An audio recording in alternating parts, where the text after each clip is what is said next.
with Intention, podcast where we bring you stories from around the globe.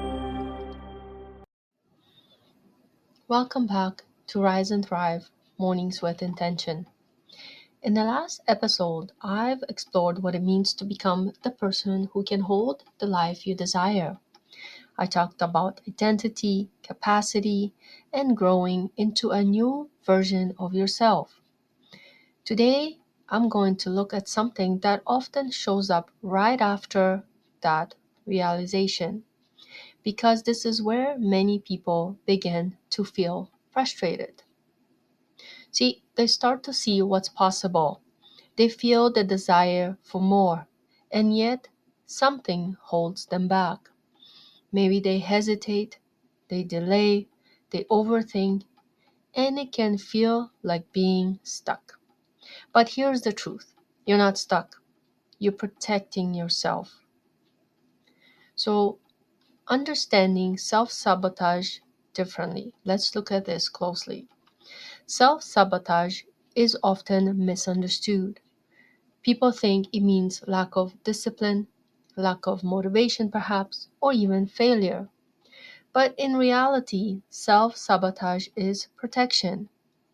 It's your nervous system trying to keep you safe inside what feels familiar.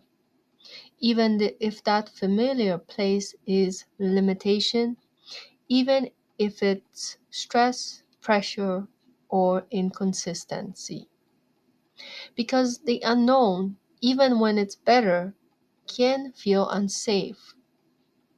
As Carl Jung said, until you make the unconscious conscious, it will direct your life and you will call it faith. So, what feels like being stuck is often unconscious protection at work. So, how self sabotage shows up? Well, self sabotage is rarely obvious.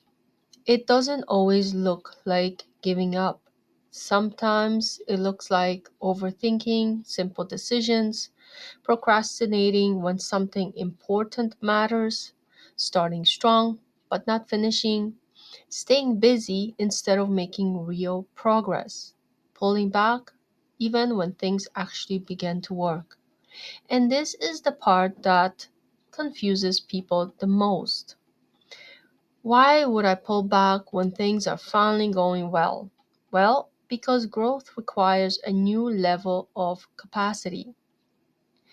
And if your identity isn't fully aligned yet, your system will try to bring you back to what feels known. As Dr. Joe Dispenza often teaches, the body is conditioned to be the mind. So if your body is used to stress, doubt, or pressure, it will keep seeking to relocate that, even when you consciously want something different. So now look at the real reason you hold yourself back. Here's a powerful truth to sit with. You don't sabotage what you don't want. You actually sabotage what you're not yet ready to hold. The next level of your life you desire, it comes with more visibility, more responsibility, more decisions, more emotional capacity. And part of you may not feel fully ready for that just yet. So instead of moving forward, you slow down. Not because you're incapable, but because you're protecting yourself from overwhelm. As Mr. Hendricks wrote in The Big Leap, we have an upper limit of how much stress, love, and creativity we allow ourselves to experience. And when we begin to exceed that limit, we unconsciously pull ourselves back. So now let's look at shifting from judgment to awareness. The most important shift you can make here is this: stop judging yourself, start understanding yourself. Instead of asking perhaps, why am I like this? Why can't I just move forward? Ask with love, what part of me is trying to protect me right now? This question creates space. It brings awareness, and awareness is where change begins because you cannot shift what you don't understand.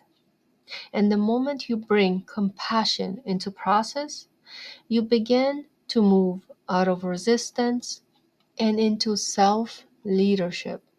How beautiful is that? So moving now forward with self-leadership. See, growth doesn't require force. It requires safety, consistency, and trust. So instead of trying to push past resistance, learn to walk with yourself through it.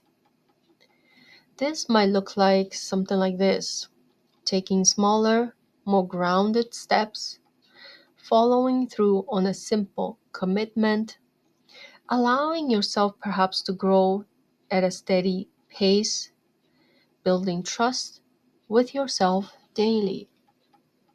As James Clear reminds us, you do not rise to the level of your goals, you fall to the level of your systems. So instead of focusing only on the outcome, focus on the systems that build trust and stability.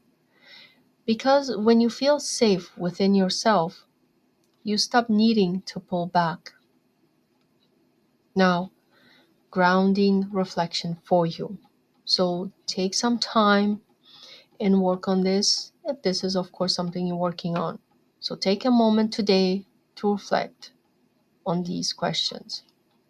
So, where in my life am I holding back even though I say I want more? And gently ask yourself, what am I afraid might happen if I truly step into this? Not from judgment, from curiosity. Because your awareness will show you where your growth is waiting.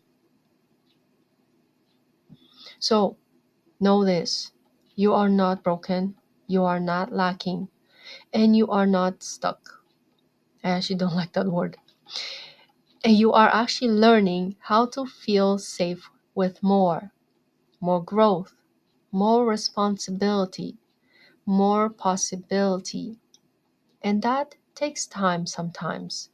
So be patient with yourself, lead yourself gently, and remember, you don't need to force your next level. You need to become steady enough to hold it. So thank you for being here. Rise with intention and continue to grow from a place of awareness and alignment. Thank you so much for being here. Have a wonderful day. Thank you.